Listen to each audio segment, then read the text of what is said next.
ശ്രീ ഉല്ലാസ് ബാബു ഇന്നിപ്പോൾ കോൺഗ്രസ് ആരോപിക്കുന്നത് vote rigging അടക്കമുള്ള കാര്യങ്ങളാണ്. സംശയങ്ങൾ പ്രകടിപ്പിക്കുന്നു.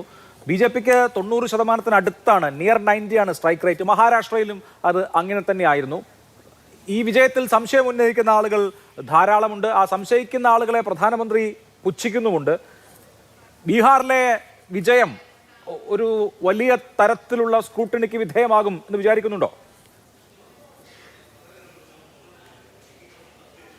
ഒരു സ്ക്രൂട്ടിനിക്ക് വിധേയമാകുമോ? നിങ്ങൾ എന്താണ്, നിങ്ങൾക്ക് പരാതികളുണ്ട് അവരുന്നയിച്ചിട്ടുണ്ടായിരുന്നോ? ഇവർ മഹാഗഡ്ബന്ധൻ നമ്മൾ കൃത്യമായിട്ട് അഭിലാഷം നമ്മൾ കൃത്യമായിട്ട് പറയാം. ഇവരെ മഹാഗഡ്ബന്ധൻ പൊളിഞ്ഞു. എന്താ പൊളിയാൻ കാരണം? ഇവർക്ക് തന്നെ ഒരു കൂട്ടുത്തരവാദിത്വം ഉണ്ടായിരുന്നില്ല എന്ന്. ഇവരുടെ നേതാവ് ഉന്നയിച്ച വിഷയം ഇവരുടെ ആളുകൾ തന്നെ ഏറ്റെടുത്തിട്ടുണ്ടായിരുന്നോ? നിങ്ങളൊന്ന് ആലോചിച്ച് നോക്കൂ. അവിടെ ബി.ജെ.പിയുടെ നേതൃത്വത്തിലുള്ള അല്ലെങ്കിൽ JD-യും ബി.ജെ.പിയും ഒരുമിച്ചുള്ള NDA വിജയിക്കാനുള്ള സാഹചര്യം എന്താണ്? അത് നിങ്ങളുടെ മാധ്യമപ്രവർത്തകർ, കേരളത്തിലെ തന്നെ മാധ്യമപ്രവർത്തകർ പോയവരോടൊന്ന് ചോദിക്കുക. അവർ തന്നെ കൃത്യമായിട്ട് പറഞ്ഞിട്ടുണ്ടല്ലോ എന്താണ് കാര്യങ്ങൾ. കോർഡിനേഷൻ എന്ന് പറയപ്പെടുന്ന കാര്യം, കൃത്യമായിട്ടുള്ള രാഷ്ട്രീയ കോർഡിനേഷൻ, ഒപ്പം തന്നെ അടിസ്ഥാന വർഗത്തിന് കൃത്യമായിട്ടുള്ള കാര്യങ്ങൾ ചെയ്തു കൊടുത്തു. അവിടെ നിങ്ങൾ ആലോചിച്ച് നോക്കണം. ബീഹാറിനകത്ത് കാലങ്ങൾക്ക് ശേഷമല്ലേ ഏറ്റവും കൂടുതൽ വനിതകൾ ട്രാക്ടർ ഉപയോഗിക്കുന്ന ഒരു സ്ഥലമാണ് ബീഹാർ. നോക്കൂ, എന്താണ് കർഷക മേഖലകളിൽ നടന്നിട്ടുള്ള വിപ്ലവാത്മകമായ മാറ്റം, അവരുടെ ഗ്രോത്ത് റേറ്റ് ഒക്കെ നിങ്ങൾ നോക്ക്. ഇൻഡസ്ട്രിയൽ മേഖലയിൽ നടന്നിട്ടുള്ള ഗ്രോത്ത് റേറ്റുകൾ, കർഷക മേഖലയിൽ ഉണ്ടായിട്ടുള്ള കാര്യങ്ങൾ, ഇതിൻ്റെയൊക്കെ ഗുണഭോക്താക്കൾ എന്ന് പറയപ്പെടുന്ന അവിടുത്തെ ആളുകൾ തന്നെയാണ്, പ്രത്യേകിച്ച് സ്ത്രീകളാണ്. നോക്കൂ, ഏറ്റവും കൂടുതൽ സ്ത്രീകൾക്ക് ആവശ്യം എന്തായിരുന്നു? ഒന്ന് അന്നമാണ്, രണ്ട് ആരോഗ്യമാണ്, മൂന്ന് സുരക്ഷയാണ്. ആ അന്നത്തിൻ്റെ കാര്യത്തിലായിക്കോട്ടെ, ആരോഗ്യത്തിൻ്റെ കാര്യത്തിലായിക്കോട്ടെ, സുരക്ഷയുടെ കാര്യത്തിലായിക്കോട്ടെ, അത് നിതീഷ് കുമാർ സർക്കാരിൻ്റെ നേതൃത്വത്തിൽ ഇത്ര കാലമായിട്ട് നടന്നിരുന്ന ഓരോ പ്രവർത്തനങ്ങളും പരിപൂർണമായിട്ട് അവിടുത്തെ അടിസ്ഥാന വർഗ്ഗങ്ങൾ അടക്കമുള്ള സമൂഹത്തിന് ഗുണകരമായ രീതിയിൽ മാറ്റം വരുത്തിയിരുന്നു. ആ മാറ്റത്തെ ഉൾക്കൊള്ളാൻ ഇവർക്കായില്ല എന്നുള്ളത് അവരുടെ കുറ്റമല്ലേ? അല്ലെങ്കിൽ പിന്നെ ഇവർ ഉന്നയിക്കുന്ന കാര്യം, ഇവരുടെ തന്നെ കാര്യങ്ങൾ പറയുന്നതിൽ ഇവരുടെ ആദ്യത്തെ വാഗ്ദാനം എന്തായിരുന്നു? ഓരോ വീട്ടിലും ഓരോ ജോലി എന്നാണ്. ആകെ 6.5 ലക്ഷം ജോലിയാണ് ബീഹാറിനകത്തുള്ളത്. പിന്നെ എല്ലാ വീടുകൾക്കും ഓരോ ജോലികളെന്ന് പറഞ്ഞാൽ ഇവർ എത്ര ലക്ഷം ജോലി എത്ര വീടുകൾക്ക് 20 ദിവസത്തിനുള്ളിൽ കൊടുക്കുമെന്നാണ് ഇവർ പറയുന്നത്. എങ്ങനെ ഒരിക്കലും നടക്കാൻ പറ്റാത്ത കുറേ കാര്യങ്ങൾ വിളിച്ചു പറയുക, ഇവർ തമ്മിൽ പരസ്പരം സഹകരണമില്ലാതിരിക്കുക, ഇവർ തന്നെ സൗഹൃദ മത്സരം നടത്തുക, എന്തെല്ലാം കണ്ടു. അതൊക്കെ ബീഹാറിലെ ജനങ്ങൾക്കും ബോധ്യമുണ്ടാവില്ലേ? അപ്പോൾ അവരതിനെ കൃത്യമായിട്ട് മനസ്സിലാക്കി ഈ കോമാളിക്കളിക്കൊന്നും അവർ കൂട്ടുനിന്നില്ല.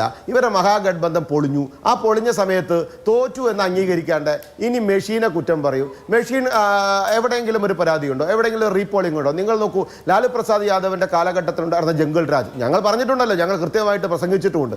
ആ ജംഗിൾ രാജ് കാലഘട്ടത്തിലുണ്ടായിരുന്ന ഉപതെരഞ്ഞെടുപ്പ്, ഓരോ തെരഞ്ഞെടുപ്പിലും നടന്നിട്ടുള്ള റീപോളിങ്ങുകൾ എന്തിൻ്റെ പേരിലായിരുന്നു? എത്ര മരണങ്ങൾ എന്തിൻ്റെ പേരിലായിരുന്നു? എത്രയെല്ലാം പ്രശ്നങ്ങൾ, ബൂത്ത് പിടുത്തങ്ങൾ അടക്കമുള്ള എത്ര വിഷയങ്ങൾ ഉണ്ടായിട്ടുണ്ടായിരുന്നു? എന്താണ് അതെന്ന് പതുക്കെ മാറ്റങ്ങൾ സംഭവിച്ചു തുടങ്ങിയത്? മാറ്റങ്ങൾ കൃത്യമായി വന്നിട്ടുണ്ടെന്ന്. ഇവരുടെ കോൺഗ്രസിൻ്റെ ആളുകളും ഇവിടുത്തെ RJDയുടെ ആളുകളും ഇവരൊക്കെ ചോരി കൊണ്ട് നടന്നവരല്ലേ?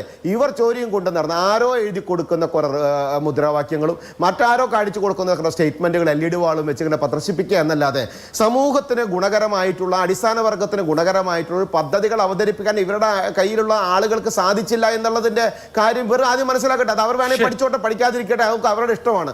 ഞങ്ങളെ സംബന്ധിച്ചിടത്തോളം ഞങ്ങൾ കൃത്യമാണ്, ബീഹാറിലെ അടിസ്ഥാന വർഗ ജനങ്ങൾക്കടക്കമുള്ള ജനങ്ങൾക്ക് കൃത്യമായിട്ടുള്ള കാര്യങ്ങൾ നിതീഷ് കുമാർ സർക്കാരിന്റെ നേതൃത്വത്തിൽ നടപ്പിലാക്കി പോന്നിരുന്നു.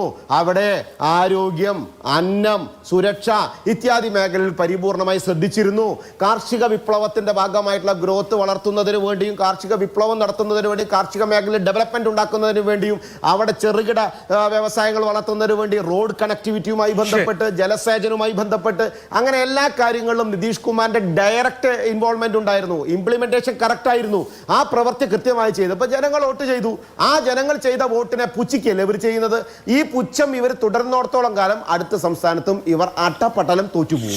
പിന്നത്തെ സംസ്ഥാനം വരുമ്പോഴും ഇതേ പുച്ഛം തുടരും, അവിടെ അവസാനിച്ചു പോകും. ആദ്യം അവർ കണ്ണാടിയിൽ നോക്കി അവർ പറയുന്ന കാര്യം അവരൊന്ന് പഠിക്കട്ടെ. പ്രതികരണം.